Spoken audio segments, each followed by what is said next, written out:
Sunday the 22nd of September, listener. Hi to you. Thank you for being with us.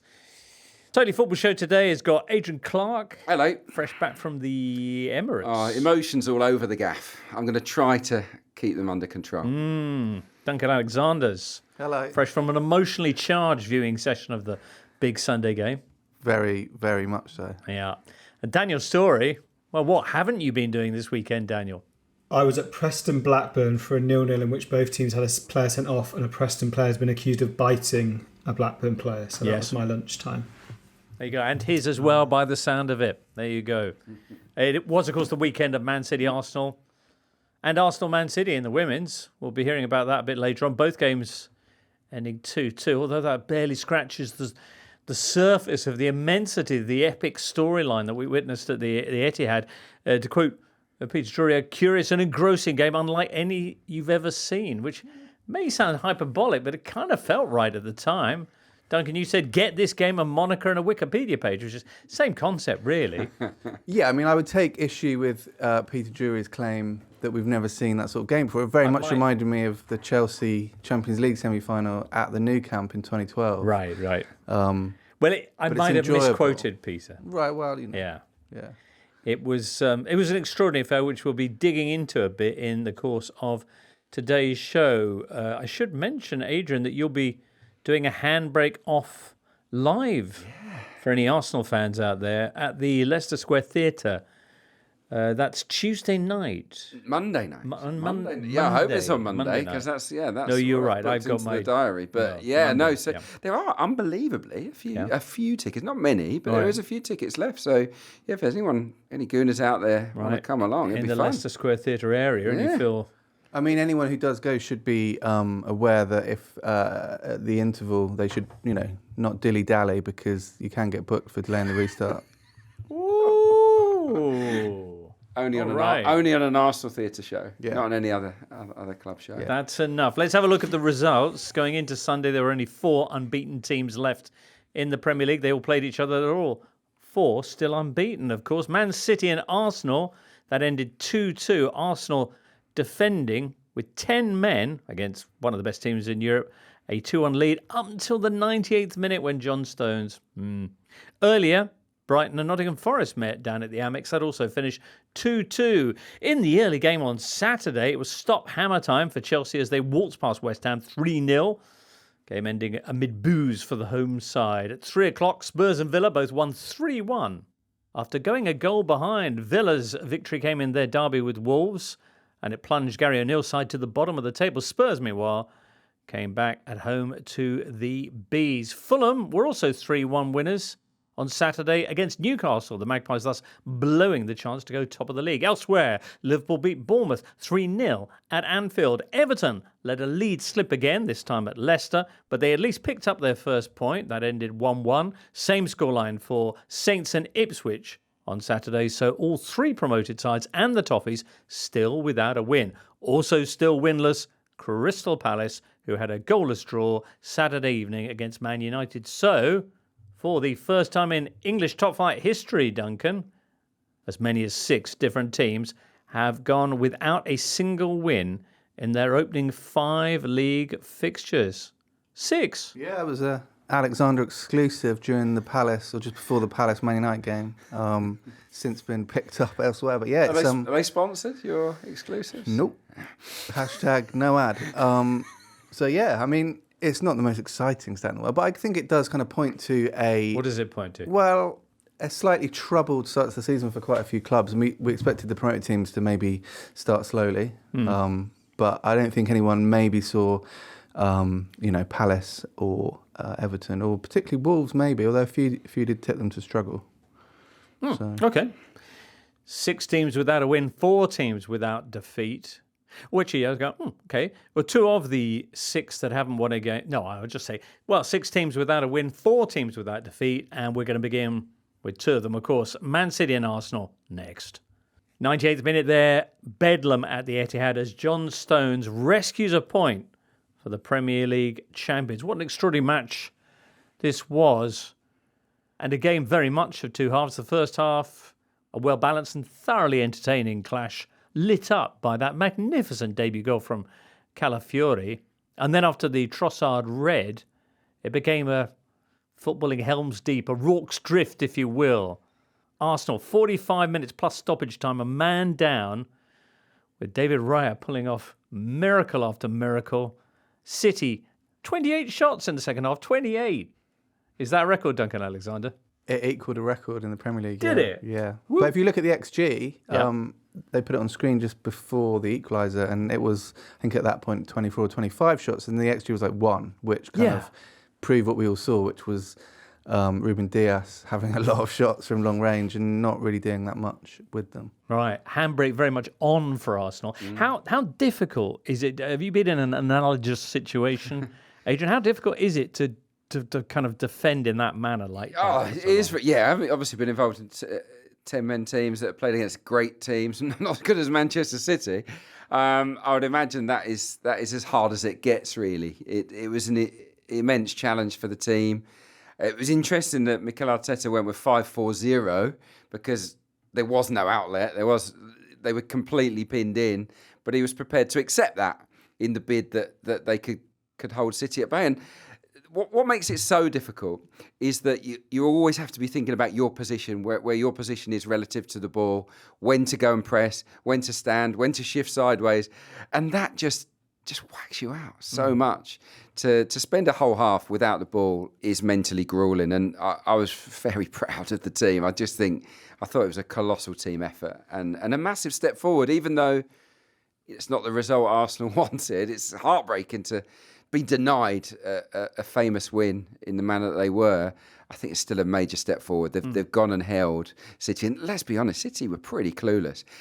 For the goal, Grealish going past the defender. Which one? For the goal that they got right at the end. Oh, John Stones, the first time a City player had tried to take anyone on. I couldn't believe Jack Grealish, who's not allowed to. I couldn't believe they just kept passing it. He took him on, he won a corner, and from that short corner they score. If you look at the most touches for City players in the game, it was Dias with 136, Kyle Walker with 124, and Akanji with 117. And it was almost genius from Arteta. It was like, let them have the ball, and we'll get really tight. And it wasn't really a football game in the second half, but it was compelling. It was one of the most kind of intense attack v defence, practice setup things you'll ever see. They put up the stats early on in this, and I think it was second half passes. Man City was 109 or something. Arsenal 2. Yeah, I mean, I feel sorry for the Etihad groundsman who that little patch in front of the penalty box tomorrow. He's going. I don't know. Have to get his Fisons out or whatever they use. I've got the final figure for the accurate passes. Okay. Second half accurate passes. City 390, Arsenal 31. Wow, there you go. Daniel, what seems like an age ago, as we record this on Sunday evening, it was Erling Haaland that opened the scoring. What were your thoughts at that point? Yeah, I mean, that goal felt dauntingly easy for City. I thought Calafiori, who did go on to score a fabulous equaliser, I thought he sold himself a little bit on Savinho. Savinho, I thought, was brilliant in that first half. He's got that kind of Riyad Mahrez vibe of being able to take one touch and it do as much as 2 touches should do to beat a player. So he's away with that first touch. And I mean, Haaland, the space he found between those two defenders, aided by a really clever run, I think, from Ilkay Gundogan. I enjoyed the commentary in which Gary Neville sort of, spent a couple of minutes being unable to think of the word toe poke, because they were sort of acting like it was this amazingly weird finish. It was just a really good toe poke, wasn't it? He didn't open his body up as we thought he would and how Haaland normally does, but I think he just he did David Raya by stubbing it into the other corner. And I think, like all of us, we sort of thought, oh goodness me, if City are going to canter to this, then this could feel like a very, very long season, the Lord Panic QC notwithstanding. So, I was, from a kind of neutral perspective, I was glad that Calafiori responded as he did in, again, a very odd shot to look at, because it was obviously curled away from Edison's fingertips perfectly, but it felt like the keeper should save it on first viewing. It felt like he sort of dived late or not seen it, maybe seen it fractionally late. It's just an absolutely smashing finish, a kind of fast curler with his left foot. You don't see that sort of, you kind of only see that sort of shot on, YouTube videos where people are trying to do a specific thing, like put the ball into a box above the goal or something. It didn't feel like a normal shot, but yeah, as Daniel says, it made up for some less than good defending for the City opener. I also admired the fact that he had to adjust for Michael Oliver being in the way as he approached that ball. So Michael Oliver's last intervention in the game, yeah. I mean, we shouldn't forget that a couple of minutes before the equaliser, pretty nasty Rodri incident. Right. When the ball wasn't even in play, it was just running alongside Thomas Partey, and his kind of leg got caught in the turf, and it's one of those where you do not enjoy watching the replay. He looked very upset, didn't he? He I looked think emotional. He knew that it was a bad one, yeah. So Rodri potentially out for a while for City, who have Newcastle away next week. Kevin De Bruyne missing in this game. Calafiori scores that immense goal. Guardiola so upset that he storms back to the dugout and kicks his own chair. Yeah, I had a mild degree of sympathy with City because the ref had called over Kyle Walker, hadn't he, for a chat, and he hadn't really properly got back into a position when Thomas Partey took that quick free kick. Kyle Walker? Kyle Walker had, and that's what the complaint was. Yeah. But I don't think Arsenal broke the rules. seconds. I think they had long enough to get themselves back. But I can see why they kicked off a little bit. But it was good, quick thinking from Partey. Great finish, obviously, from Calafiori. And then we saw the set pieces. Gabriel should have scored the first one, and then we saw basically an identikit corner from Saka, quite magnificent. And I loved everything about that goal. Well, the build-up was magnificent there as well because the cameras focused in on Kyle Walker and Gabriel. Yeah, so on the first corner, it was Jeremy Doku. And then he got taken off and replaced by Walker. It was even worse at marking Gabriel. But yeah, it was quite funny. He was doing a weird... It was really weird, wasn't it? It reminded me of contestants on the Paul Daniels show at Every Second Counts when they had to deselect before he reselect. He was like prodding him over and over again. But yeah, I mean, Gabriel then, as soon as, or just before the corner went in, just lost it. But the genius of the move was obviously crowding Ederson.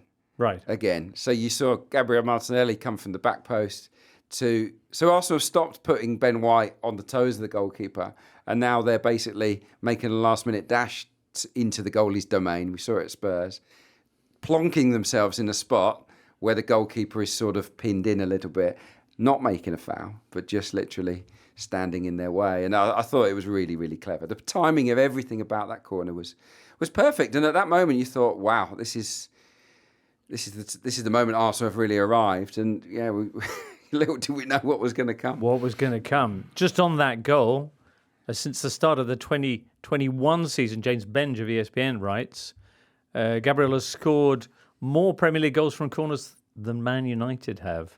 It's now 31 Premier League goals from corners for Arsenal since the start of 22-23. 31 Premier League goals from corners for the Gunners. Second place in that ranking are Liverpool with 24. So Arsenal just the complete masters of all of that kind of thing. Daniel's story. Yeah, I don't want to go all kind of he likes American things now, but there were real kind of NFL shades to that second Arsenal goal from the corner. You kind of got everybody with it looks like people are just waiting, but actually everybody's got a distinct role within the move, even though it's for Gabriel, who kind of does that shuffle like a wide receiver would to get away from space and then make a run.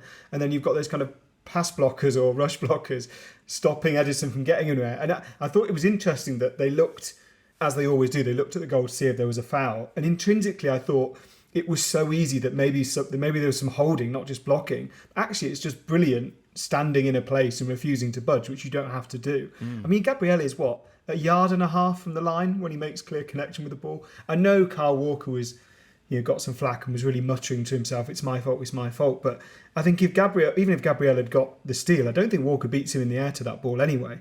So it's just a perfectly designed corner. No flag on that play. But then, No, I was just going to say, if people don't know that Nikola Jova, obviously the architect of these things, obviously was at City and felt maybe he didn't have quite the influence or the power that he has at Arsenal, but he has become, I mean, if you said, can you list your top 5 set-piece coaches in the history of football, I think he would be in most people's top 5 because people can probably only name about 3. There you go. I think it's as important as a lot of the players. Nikola Jova, he's doing a remarkable job. Okay, not sure who the defensive coordinator is at Arsenal, but what a job they did in the second half. Trossard getting a second yellow just before half-time for kicking the ball away, much as we saw happen to Declan Rice in the game against Brighton, in which Arsenal were also ahead and ended up drawing a couple of weeks ago. Adrian, I'm not going to ask you about this. No. Let's hear what Daniel. What did you make of it? Fair? I can see why Arsenal and Arsenal supporters would be frustrated that it feels like of the two major of these incidents in a row, they've both gone against them. And I know that Jeremy Doku was certainly a similar situation. A clearer example, wasn't it? No. Well, I think it was slightly. I don't think it was as bad because Doku is returning the ball in the direction that the foul was, if that makes sense. It was towards where the free kick should have been taken because Michael Oliver was pointing to say the free kick, needs to be taken back there. I can see why Arsenal fans are frustrated. I think you can both agree with that and also think that it was an incredibly dim thing of Leandro Trossard to do, given what had happened 2 weeks ago, given that he was on a yellow card, and also given, and I think this makes a difference. If the foul you've committed before you kick the ball away is closer to a yellow card than others, and I think Trossard's probably was, I think it's doubly them to then kick the ball anywhere because it makes the referee think, well, you're kind of taking the mick now. You've done the foul and now you're trying to delay the play. I can see why Arsenal will be annoyed about it, particularly because they conceded late.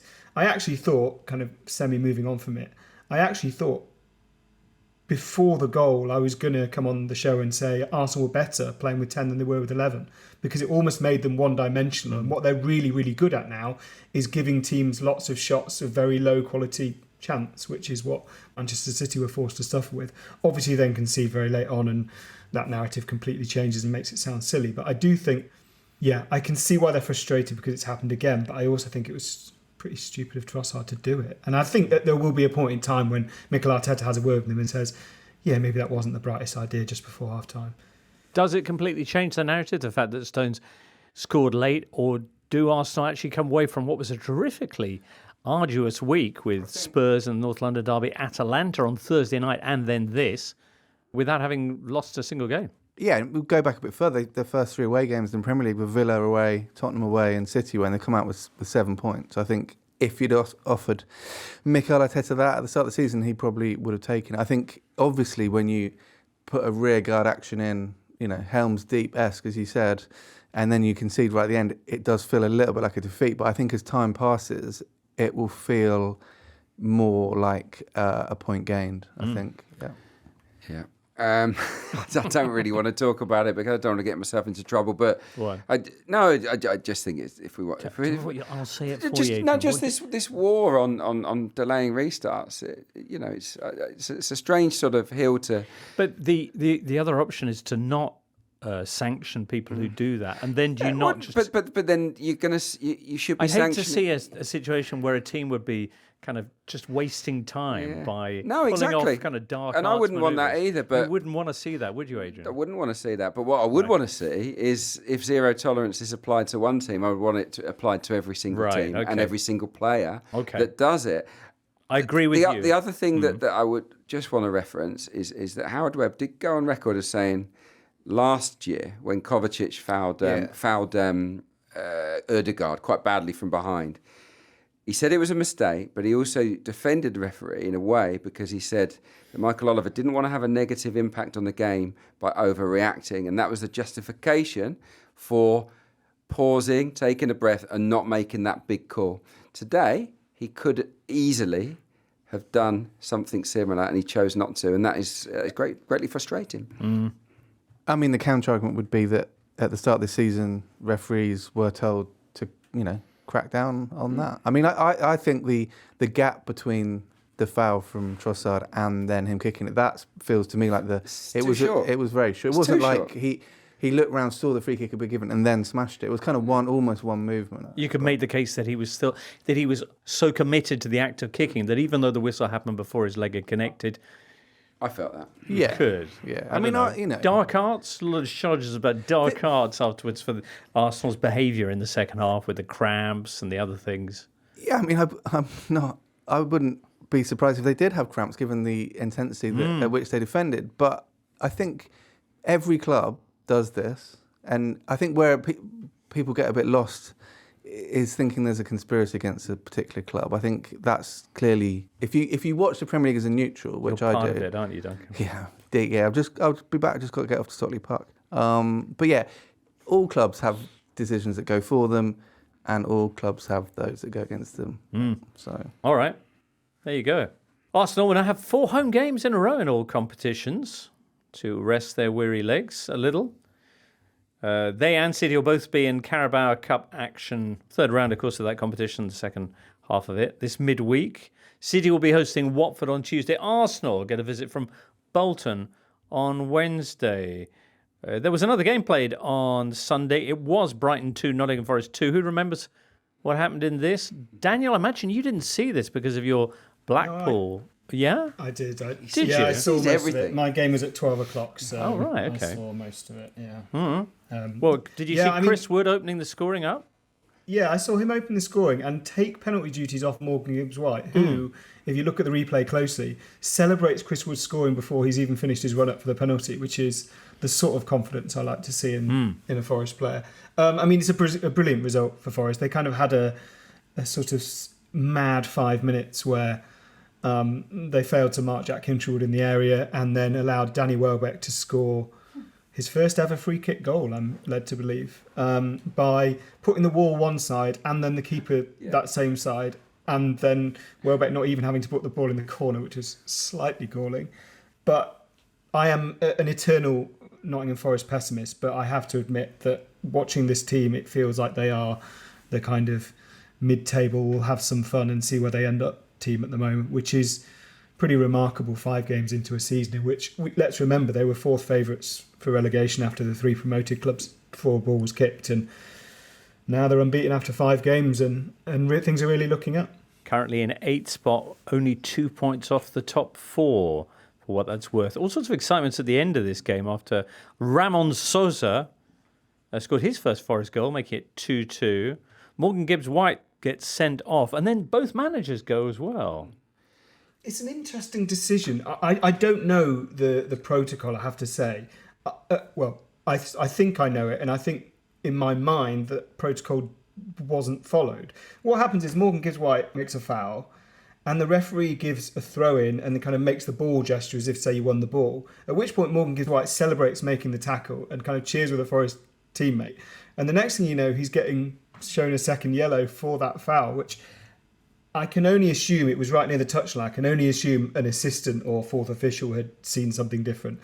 Forest will miss Morgan Gibbs-White. It is only a 1-game ban because it was a second yellow. They've got Fulham at home next weekend. But yeah, then there was a kind of mother of all arguments on the touchline, and both Fabian Hutzler and Nuno Espirito Santo were both shown straight red cards. So naughty steps all round. Okay.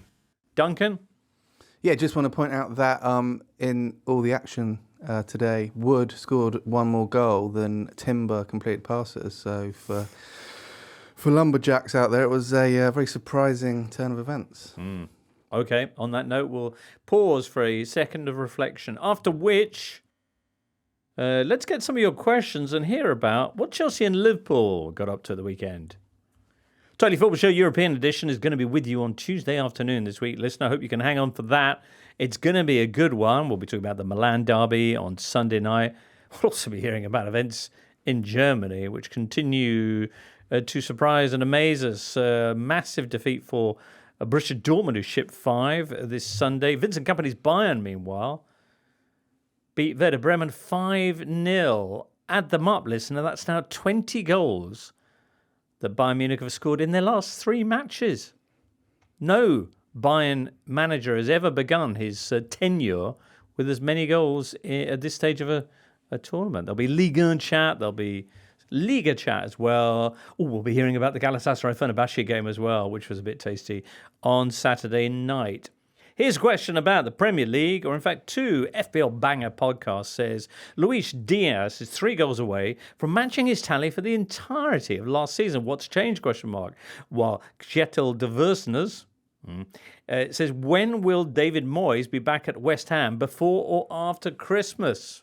Okay, well, let's tackle those questions. How about the Chelsea one first? This comes after a 3-0 a defeat for the Hammers at home to Chelsea, which even their manager, Julen Lopetegui, said was a very soft way to lose. So how far are we from Moyes Part 3?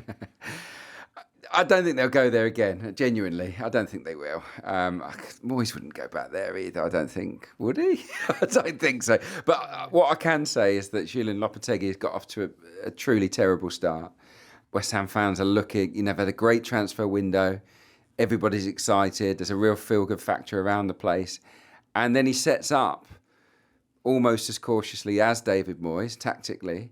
And he leaves the bulk of the new faces on the sidelines, including Todibo, who didn't get to play again. Yet Edson Alvarez, a midfielder who can't run, ends up within his back three in this game against one of the quickest strikers in the division in Nicholas Jackson, and has a total disaster class. You look at the goals, look at Edson Alvarez. He's running through trees. He's not running on the same pitch as Jackson. He's in treacle. And I just think that is on the manager, putting a player in a position where he is exposed like that. So I think Lopetegui has had, I don't mind saying it, I think he's had a stinker of a start. They're scoring less than they did under David Moyes. They've only won 3 of their last 16 Premier League matches, because he's only been in charge for the recent ones, but they've already conceded more goals in the opening 5 minutes of Premier League matches in 2024 than any other side. Opening 5 minutes.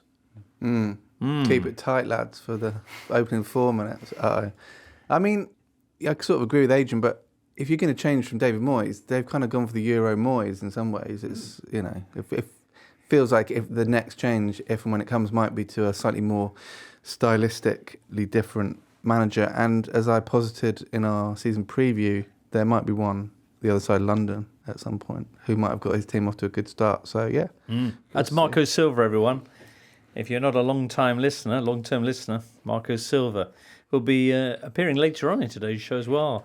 I shouldn't wonder. Chelsea, though, are they going to be good this year? And is Nicholas Jackson, as I like to call him, is he actually the real deal? Who wants to bang on that? Daniel. Nicholas Jackson. I think they're going to be what they already have been, which is incredibly exciting when they're good and incredibly frustrating when they're bad. And I suspect that they will flitter between the two with no logic to those of us watching at all. Nicholas Jackson has now scored, since he arrived in the Premier League, has scored more goals in open play than Mohamed Salah, which is, I found absolutely astounding, but is true. He seems to have the sort of Darwin Núñez about him, where he does 3 things and you think, I'm not quite sure what's happening, and then suddenly he'll just smash one in or make a really good run, and you think, yeah, okay, that's what they saw in you. But he's getting brilliant service at Chelsea, because Moses Caicedo is finally looking kind of the player that they thought they were buying, or they knew they were buying and waited to see. He's playing progressive passes. Jadon Sancho looks like he's loving life back in London. I'm really glad for him. Another assist, 2 in 2. I think the first time that's the first time in his career, 2 Premier League assists in 2 games. And yeah, there just seems to be less of a onus on Cole Palmer to do everything, which means he's generally got a little bit more on the time on the ball that he wasn't getting last season. So promising start, but to kind of end where I began, they'll probably go and take 1 point from the next 2 games and they'll quite work out why. I think they're going to be that sort of team this season. Their next game is against Barrow at home. Okay, they'll win that. Okay, that's in the League Cup on Tuesday. While also where their transfer funds are kept. Very nice. Very nice. Lopetegui's. Do you mean an old barrow, like a kind of Anglo-Saxon burial mound? Or were you going wheelbarrow? I was going wheelbarrow, but barrow I quite works. Yeah. West Ham, meanwhile, in the Carabao Cup, they on Wednesday will be going to Liverpool, which, with a quick reference to the fact that Todd Boehly and Bedad Egbali were pictured sitting next to each other at the West Ham-Chelsea game. A bit of a show of solidarity after all the talk of their split. Which brings us on to Liverpool, who Saturday afternoon were 3-0 winners against Bournemouth. So FPL Banger Podcast says, Lewis Diaz, what's up with that? Adrian? I don't know. New manager, new start. You make a good impression under a new manager, and it can give you that bounce, can't it? It can put more of a spring in your step. And I think just getting off to a good start, has taken his confidence to a new level. I think after the Euros that Cody Gakpo had, there's a possibility that it sort of put a rocket up his backside a little bit as well. It's like I need to stay ahead of this guy. But yeah, no, really, really impressive. I don't think there's a tactical reason why. Obviously, Liverpool are changing tactics slightly, but I don't know whether I can pinpoint those changes and say that it's behind his improvement. Let's see if the Harrogate assistant manager has anything to say on the subject. No, to completely disappoint you, I was just going to... Adrian, I think, got it exactly right. I think it's just competition for places. They brought Federico Chiesa off the bench on Saturday, and I kind of thought, oh yeah, Liverpool signed Federico Chiesa. Gakpo's not had a start yet. He's only come off the bench in each Looked game. great at San Siro on, Wednesday or Tuesday? Yeah, exactly. Nunes started this time, but is in and out of the team. There's just so much competition for places, and it feels at the moment like it's Diaz, Salah, and one more. One thing I think would be really interesting if Arne Slot can do it, if he can rest and rotate and come up with different attacking plans for different opponents using those 6 forwards, really, and he's only probably going to pick 3 of them. That can be Liverpool's greatest strength, that no manager knows quite what they're going to face. At the moment, it's definitely Salah and it's definitely Diaz and it's definitely one more, but if you get some rotation even between Salah and Diaz in and out, you basically can't pick a defence knowing which Liverpool team you're going to face, and that's really difficult to cope with for managers. One stat that kind of gone under the radar is Bournemouth had 19 shots in the game. Obviously, that's not part of the narrative because they lost 3-0. 19 shots at Anfield. Right. It's the most there since Everton got the same 10 years ago. Wow. Do you know when was the last time Bournemouth had 19 shots in a Premier League game? Last week. Previous weekend Yeah, I against know. Chelsea. And Yeah, how many goals they got in failed those to 2 score. games? Failed to score. Yeah, what is that? Is that Solanke being sold? Is there something about that? No, Evan I Nielsen don't think needs that. a goal. Yeah, Evan Nielsen needs a goal, but he's a good player. He scored goals for Porto. I think he's a decent player. It will come good. I mean, Semenyo did score. It was ruled out for a narrow offside. I don't think there's a lot wrong with Bournemouth. Okay, quick shout out for Trent Alexander-Arnold, who has become the youngest Liverpool player since Steven Gerrard to reach 100 goal assists. Goal assists? Goal involvements. Thank you, Adrian. That's goals and assists to you. 100 of them. Youngest player since Gerrard. He's a right back. I mean, not really. But still, very, very impressive indeed. And a lot of people talking about how Liverpool might want to sort out his contract situation. How worrying is that from a Liverpool perspective, Daniel? I think it is, given that Real Madrid are... I don't think it's a huge secret that Real Madrid would very much like to sign him. Yeah, I think they'd make Trent Alexander-Arnold a very handsome offer. It will be interesting to see what happens, because I am surprised that it's kind of got even to this stage. That makes you inevitably, if you're a Liverpool fan, it makes you worry, because you think, well, if it was going to be sorted, why would it not have been sorted by now? Indeed so. Very good. Next up, let's hear about Arsenal Man City in the WSL and the other games from this weekend in the Premier League. WSL season kicked off this weekend, and the headline fixture was Arsenal against Man City. This one at the Emirates, Sunday lunchtime. An enthralling 2-2 draw, watched by the Athletics women's football writer Megan Feringa, who joins us now. Hello, Megan. Hi, yeah, how are you? Very well, thank you so much, and thank you for joining us. So, well, first of all, we've got a brand new season starting underway, one with a slightly different look to it as well. But what about Arsenal Man City? So many stories in this one, and not least the big summer signing for City scoring against her old club, and then seeing the old club come roaring back with a goal scored by her own partner. I know, it was such a cliched game. It felt like it was just written by all of the script writers and they left nothing out. But then naturally they were like, let's have it end 2-2. So no one has any idea who's going to win the title in the end. So there's still jeopardy on the line. So it was enthralling. It was exactly what you want in this kind of game. And both teams delivered on that front. But I think both teams can look at themselves and think, how in the world did so many chances go untaken? But at the same time, I think everyone who was in that stadium or watched it from home were thoroughly entertained. That was actually something that Gareth Taylor said after the match, the Manchester City head coach. Someone was asking about, like, sort of to assess how he felt about it. And ultimately he just went, well, weren't you entertained? And it was all very Russell Crowe. Vivian Miedema, who scored against Arsenal, but Beth Mead answering that late on. How important was that goal for Arsenal manager Jonas Eidevall?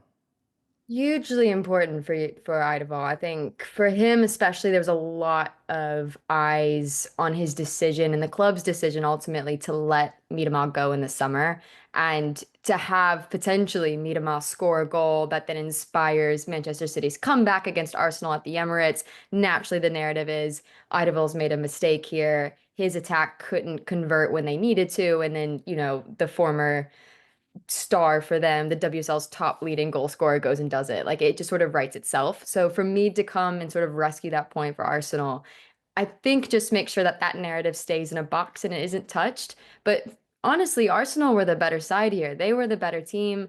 After about 6 minutes, Minima had a really good chance to put City ahead, which would have been so perfect for her whole storyline. She doesn't. Frida Manum runs across the pitch on the other end. She ends up scoring. And Arsenal are in the ascendancy at this point, and the game belonged to them, honestly. Like, it really felt to me that Arsenal were the better side of this performance, but City came back and they came back with a lot of spirit and energy, and I think that's why this title race is going to be really exciting.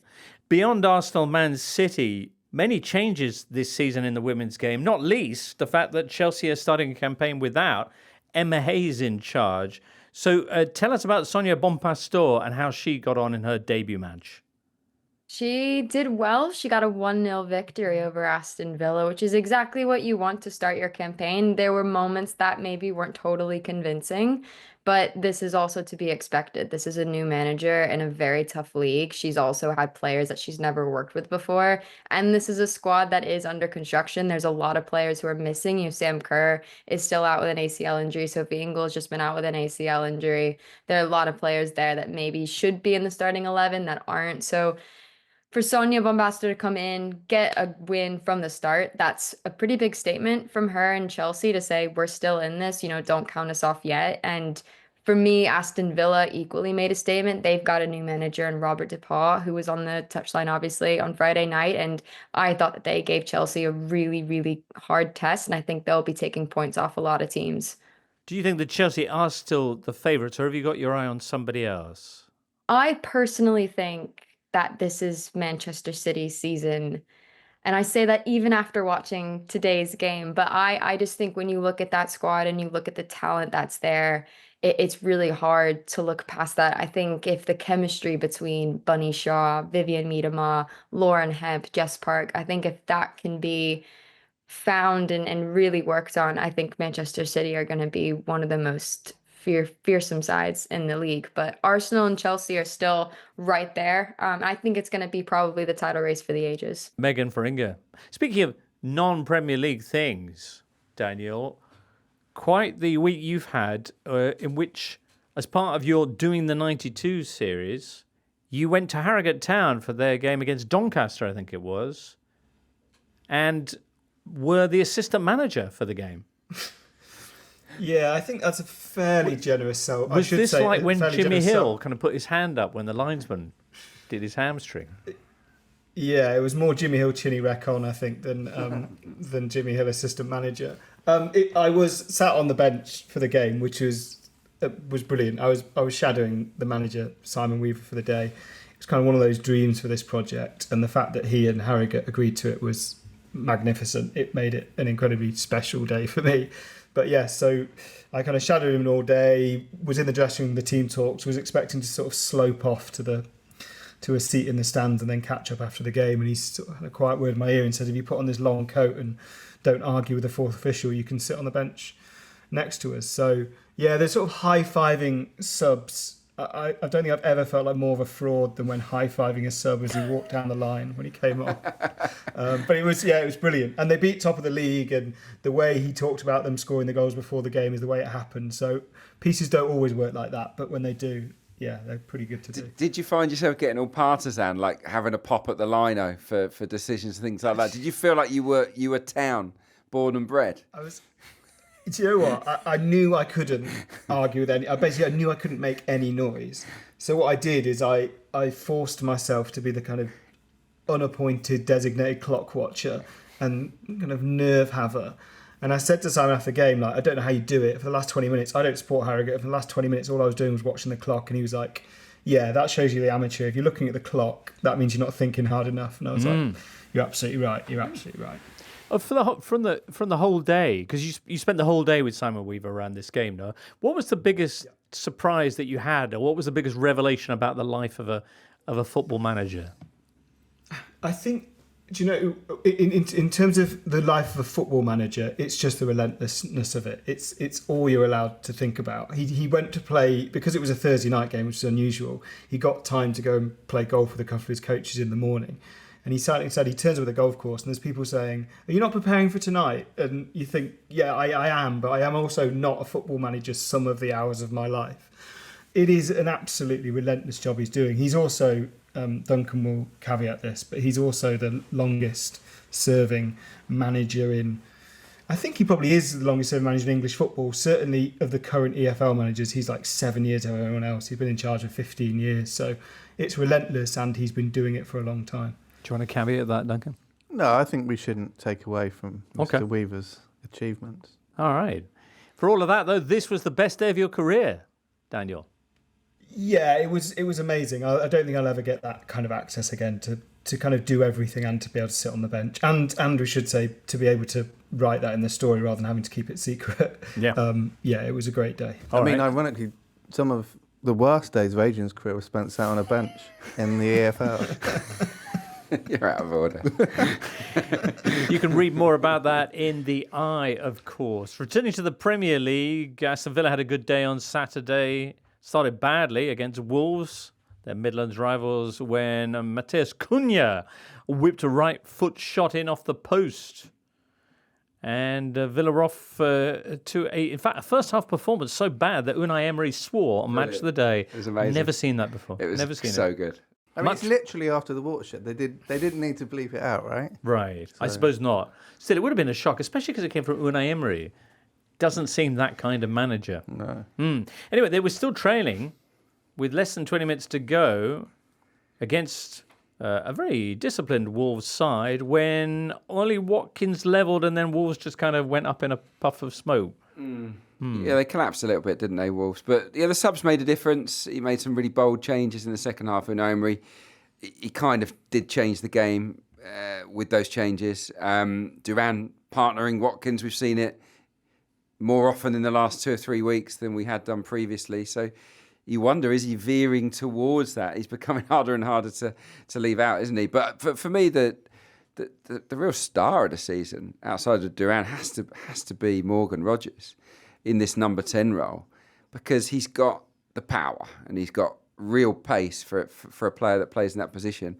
But as he showed in this game, he's also got great awareness and great composure in big moments, making two lovely assists. So I think Morgan Rogers, I think he made a call up for the under-21s last time out. I think he's also calls Unai Emery to get quite cross. So what, because he thought he should have got a call. Yeah, he said it was a disgrace essentially. Did he? That he was playing for the under-21s. I wouldn't have gone that far, but it won't be long. If he keeps this up, Morgan Rogers will be in the English squad. Bit of a throwback sort of player, and he almost sort of Paul Gascoigne-esque at times, I think. I really enjoy watching him, He's also got a throwback price. He only cost Villa £8 million up front from Middlesbrough, which for a kid who'd been targeted by Man City's academy and come through their youth system and then played really well in the Championship, it's an astonishingly low figure.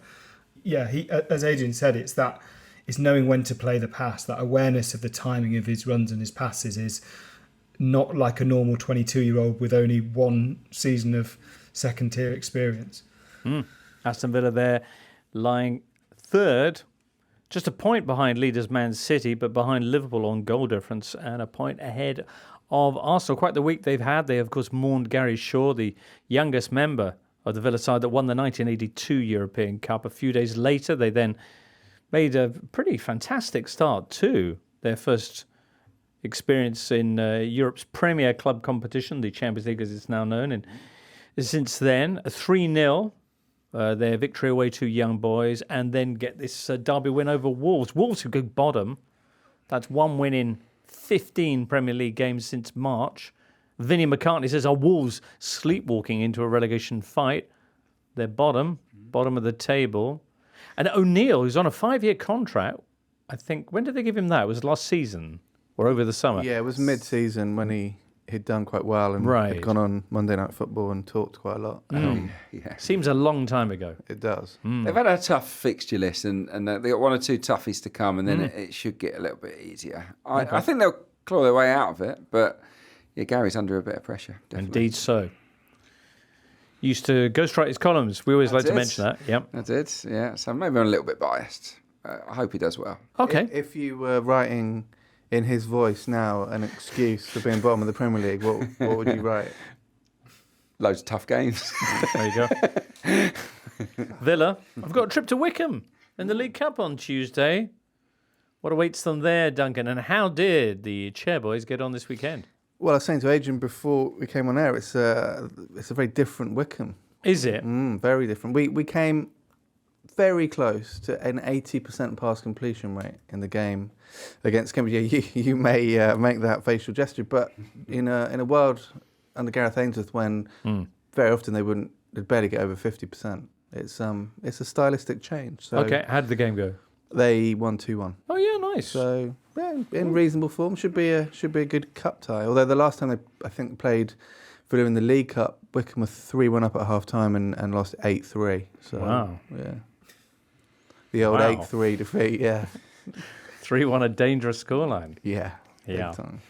Oh, speaking of 3-1, Fulham beat Newcastle by that scoreline Saturday afternoon. Newcastle, who went into the game with the chance to go top of the league, but came away with all sorts of questions about why the team's looking so flat. We can maybe come on to that in a second or two, but we should salute Fulham, who had goals from Raul Jimenez, Emil Smith-Rowe and Reece Nelson.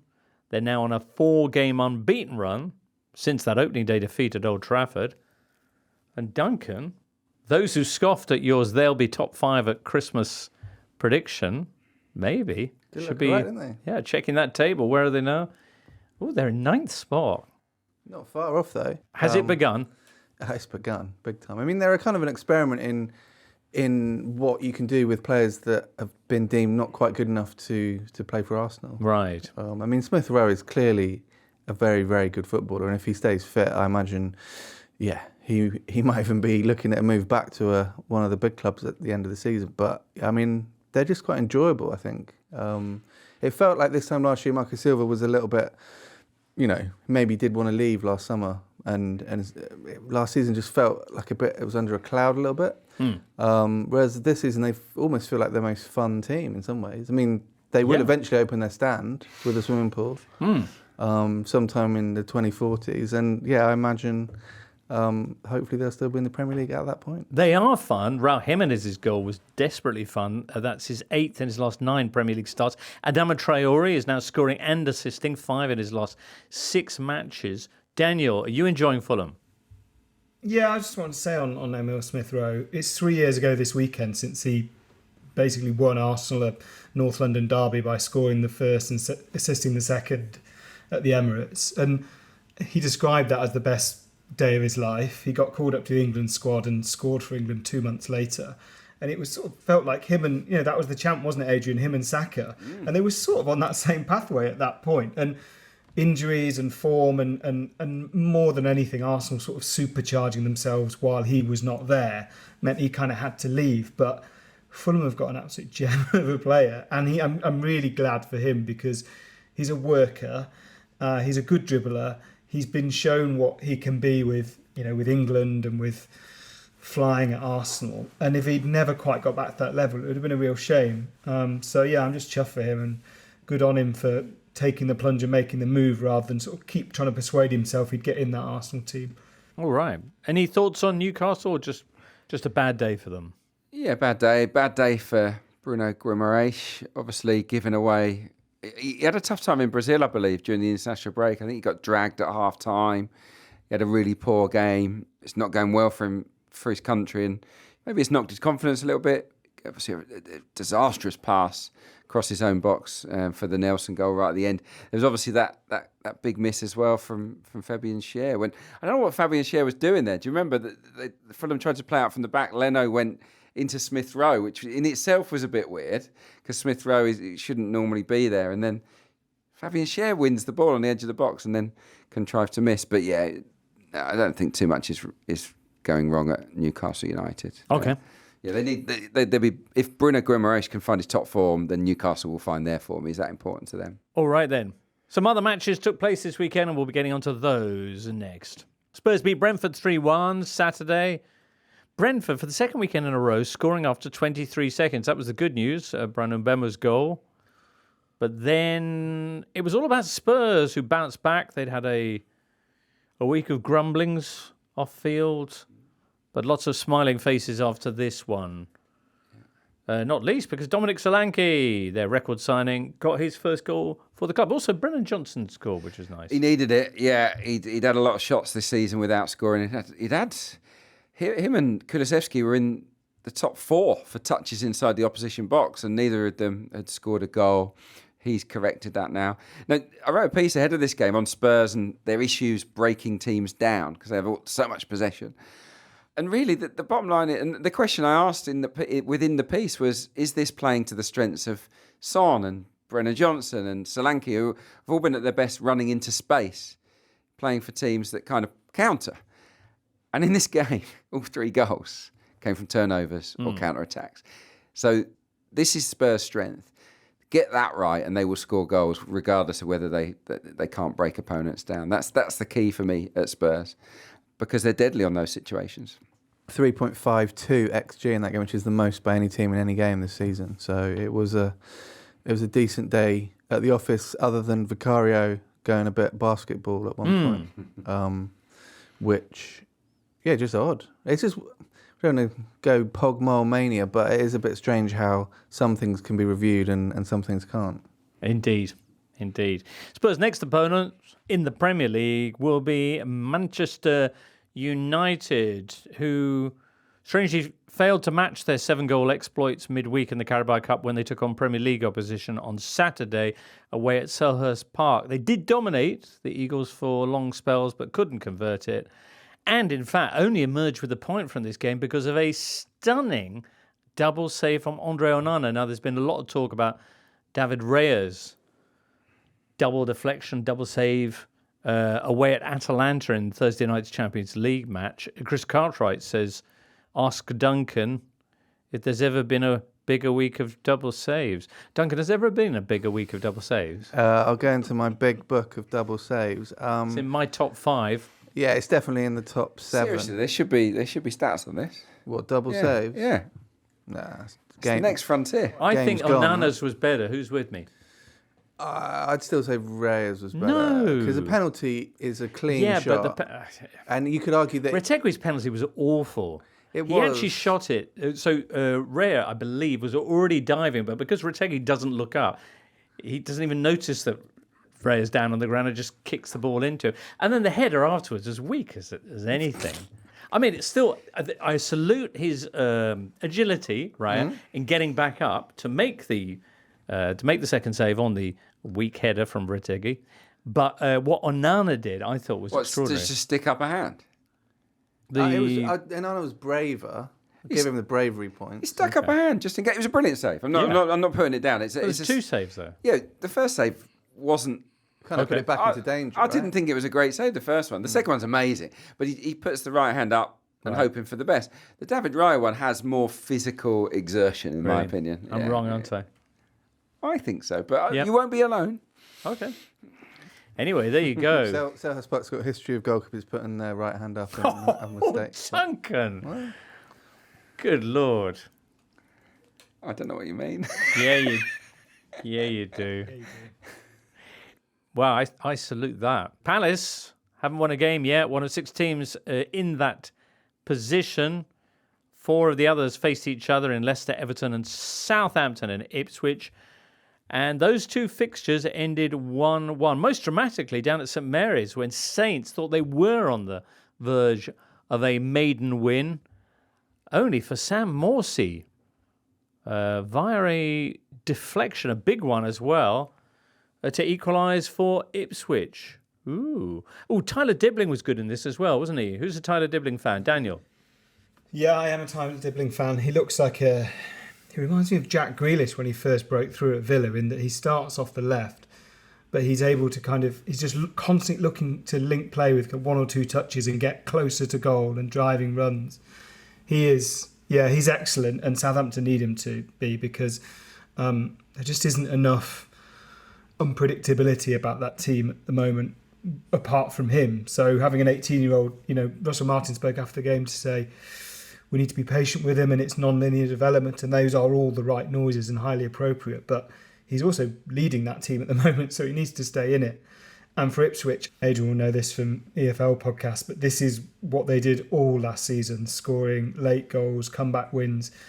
I looked at it for the score, and Ipswich and Millwall last season both trailed 22 times in matches, or in 22 of their 46 matches. Ipswich got 37 more points than Millwall. They were so good at scoring late goals. I think like 25 goals in the last 15 minutes of games. And McKenna actually spoke about it before Saturday, because they hadn't even scored a second half goal before the weekend. So maybe this kind of late salvo to get a point sort of kickstarts their season a little bit too. Okay. What about Leicester and Everton? Anything kickstarting their season anytime soon? I think Leicester are doing okay.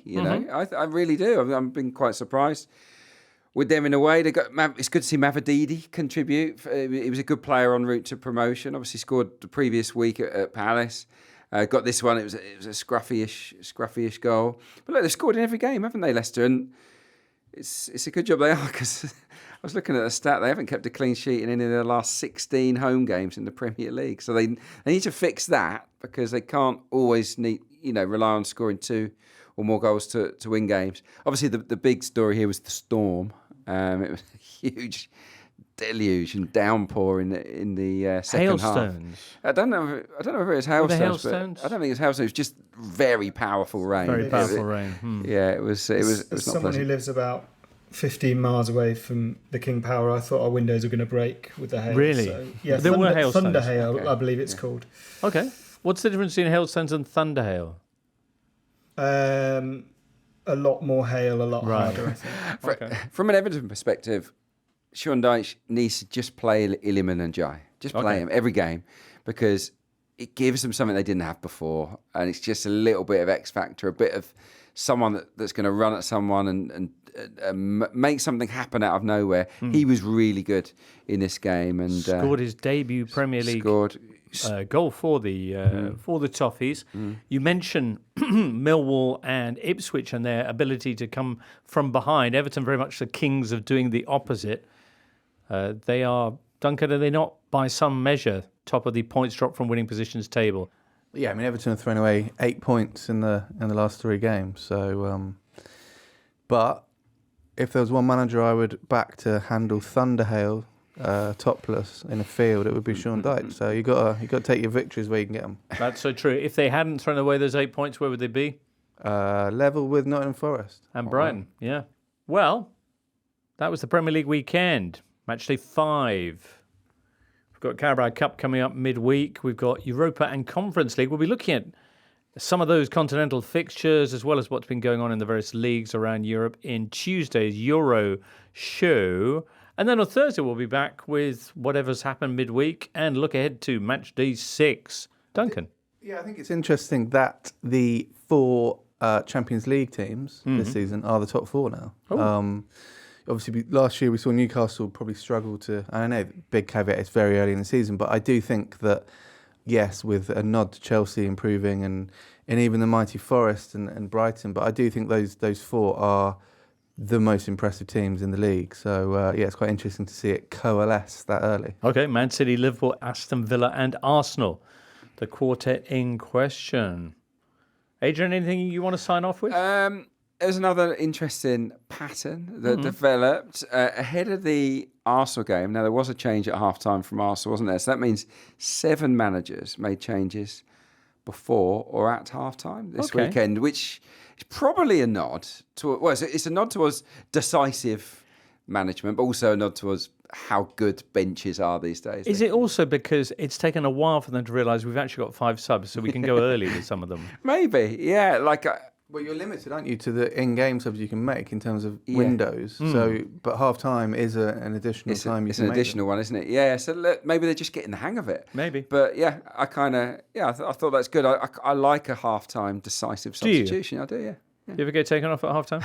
Yeah, several times I think. Yeah, once before half-time, which is particularly embarrassing. What was that for? Just being rubbish. Oh, That It happens. It happens. Was it a lonely It was at trudge? Bournemouth. I produced an assist as well, and I still got dragged. that's Outrageous. Who was the manager? It was Alvin Martin, and Right. he actually liked me, but not that night. So The last but one player defender to score a hat-trick in the English top flight, Alvin Martin. Did Oh, it there you against 3 different goalkeepers in the same game. Wow. Yes, I'm mate. sorry, what? This is heritage. So he scored... Newcastle West Ham, wasn't it? Yeah. He defender hat-trick, rare. Yeah. But yeah, due to a red card and a swap of... Because in those days there were no sub-keepers, so Right. they were swapping around. So yeah, he scored his 3 goals against 3 different goalkeepers. 2 of them outfield players. Yeah. Good Was lord. Beardsley one of them? Think so, yeah. Peter Beardsley. why would they stick Peter Beardsley in goal? Yeah, Peter Beardsley was one of them. 5'7". Agile. It's quite agile. Steve wi- Watson the other way? What? To other score a defender to score a hat-trick? hat-trick in the No, Gary Gillespie did it a week after Alvin Martin. I mean, how gutting is that? And no one's done it since. Steve Watson did get a hat-trick in the Premier League, but he was playing in midfield. Well, Duncan, when are you next on? Probably a week on Thursday. I'm away this week. Are you away? Okay. Well, you've certainly left us with plenty to ponder. Many thanks for that. Cheers, Adrian, for coming in. Look forward to seeing you soon. Yeah, no, good to be here. And remember, Handbrake Live. Handbrake Yeah, Live. Monday night, Leicester Square Theatre. It's all happening. Yeah. It'll be a laugh. It'll be a right laugh. Will it? Yeah, we've Who's- got Ian Stone. who's on with it? Ian Ian Stone? Stone's the host. He's a stand-up comic. He's John brilliant. Stones. Oh, Ian Stone. So he's good. It's like he warms up the crowd, and then we just He fluffs them. Yeah, he fluffs them up, and then we'll have a good time. Good for you, Adrian. And Daniel, wait, you probably got another of your 92 to do next, have you? Oh, yeah, Fleetwood tomorrow, isn't it? Fleetwood versus Morecambe Monday night, Walsall versus Leicester on Okay. Tuesday night. Interesting. Can I just also give a shout out, because we haven't mentioned it, to Brian and Buemo's finish for Brentford, which was by mile my favourite Premier League goal so far this season. It reminded me of a goal Gareth Bale scored for Spurs, I think against Stoke, maybe. But the technique to wrap your foot and get some power as well, not just guide it, 20 seconds into a game when everybody else is sort of warming up and stretching a little bit. Ludicrous finish. Yep, there you go. Last but very much not least, Brian and Buemo's goal this weekend. Excellent. Cheers, Daniel. Cheers, producer Charlie in the booth. We'll be back Tuesday with the Euro Show. Do join us for that. For now, from all of us here, it's goodbye. The Totally Football Show podcast is available 3 times a week, bringing you all the football news you could reasonably be expected to care about. We've got views, we've got stats, we've got analysis, we've got some of the best football writers around, and the whole thing is absolutely free. So have a listen on Spotify or Apple Podcasts or all the usual places by clicking on the link below.